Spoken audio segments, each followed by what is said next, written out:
Si les garçons sont ici sur sur cette liste-là, dans cette liste-là, c'est parce qu'ils le méritent, parce qu'ils ont travaillé. Lamine le mérite parce que tout simplement, avec nos petites catégories l'année dernière, il a montré ce dont il était capable avec l'équipe locale, avec l'équipe des U20.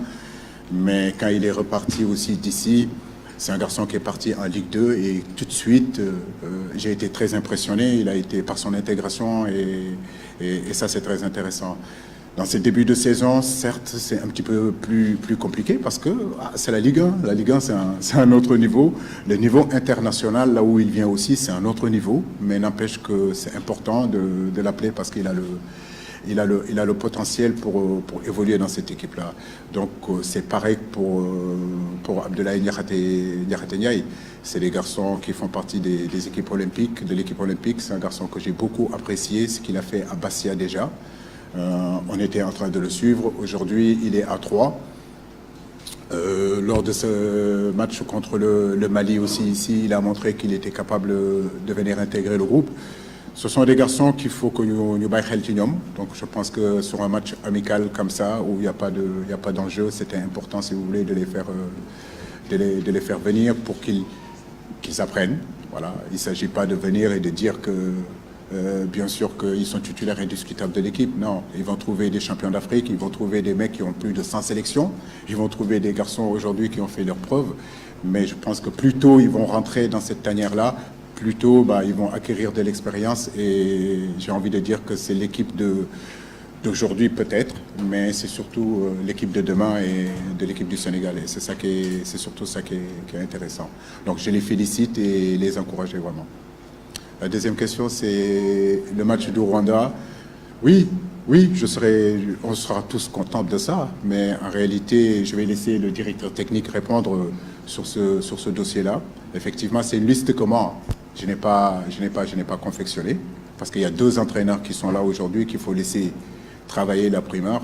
Mais j'ai envie de dire que depuis quand même 8 ans, 9 ans que je suis ici, j'ai eu à faire des intérims. J'ai eu à bouger, à aller, rappelez-vous, ce match qu'on va jouer face à la Colombie en 2016, je crois, c'était un match qui était réservé pour l'équipe A. Voilà, et ça ne m'a pas empêché, moi, avec mon staff, d'aller jouer ce match-là. J'ai été en Afrique du Sud quand il n'y avait pas d'entraîneur, et au Niger. Donc je pense que notre direction technique a toujours travaillé comme ça. Aujourd'hui, c'est une opportunité. La vie et le sport de haut niveau, ce n'est pas des moments, c'est juste des opportunités. Aujourd'hui, c'est une opportunité pour ce groupe-là de pouvoir aller au Rwanda parce que nous avons travaillé dur pour qualifier notre équipe au bout de 4 journées. Et il y a quelques années de cela, vous êtes témoin de là, les dernières journées, les avant-dernières journées, le Sénégal, on se posait la question, est-ce qu'on va se qualifier ou on ne va pas se qualifier? Aujourd'hui, on se qualifie au bout de 4 journées. 4 journées, ça nous permet, si vous voulez, d'avoir 2 journées où on peut être dans la préparation de la CAN, mais ça nous permet aussi, si vous voulez, d'ouvrir ce réservoir de joueurs sénégalais qui sont derrière, que je ne peux pas tous appeler en équipe A. Mais leur donner la possibilité, si vous voulez, qu'on puisse les voir. Et ce groupe qui va aller au Rwanda va constituer le demain de l'équipe nationale du Sénégal. Et ça, c'est très intéressant. Mais je vais laisser le directeur technique développer un peu plus et rentrer plus en profondeur sur ça. Okay. Mais sachez qu'on est ensemble. C'est une direction technique. Ok, merci coach. Je pense que le DTN va répondre à cette question après. Pour ne pas perdre le fil, on continue et le DTN va revenir sur ça. Donc nous donnons la parole au suivant, c'est Djibril Gaye. Djibril Gaye plutôt.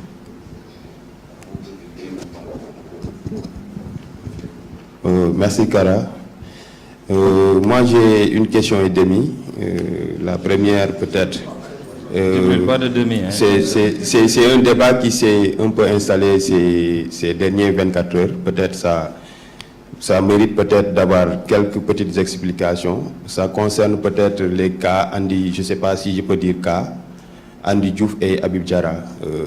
Dernièrement, on a entendu parler de leur convocation en équipe nationale et hier, Thierry Henry a sorti une liste. Et aujourd'hui, on ne voit pas les 2 jours aussi dans votre liste.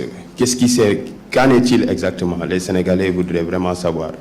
Ma dernière question, ça concerne un peu Nampalis. Nampalis qui est vraiment un de vos cadres, qui a toujours répondu présent depuis la CAN, tout dernièrement même contre le Brésil.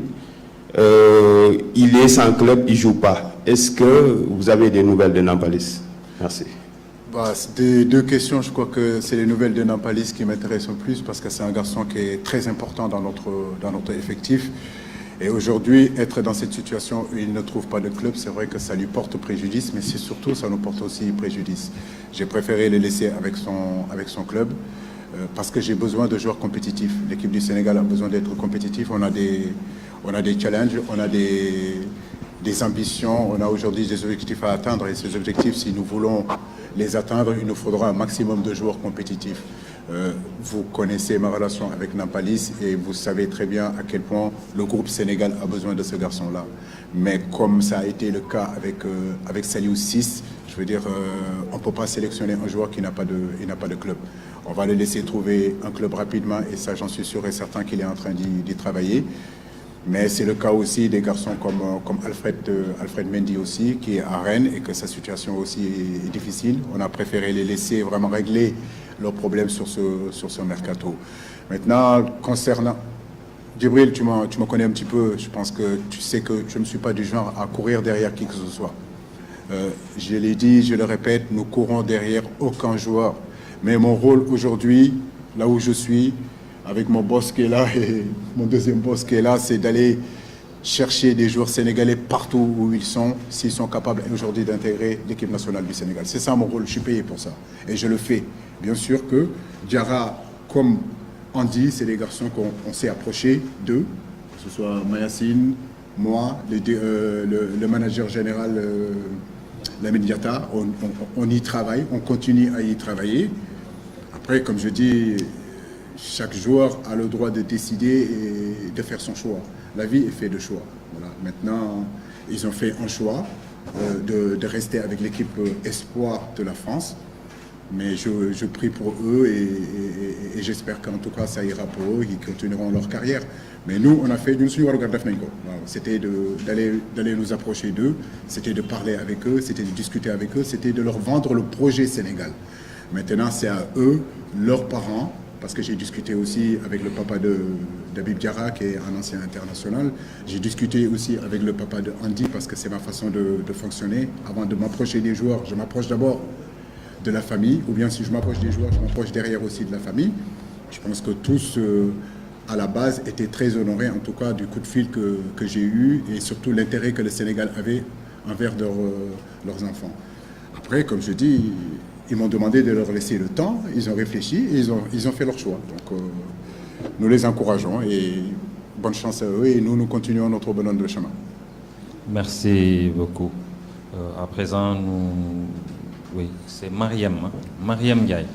C'est bon, il a déjà répondu à votre question. Au suivant, c'est Madame Soda Thiam.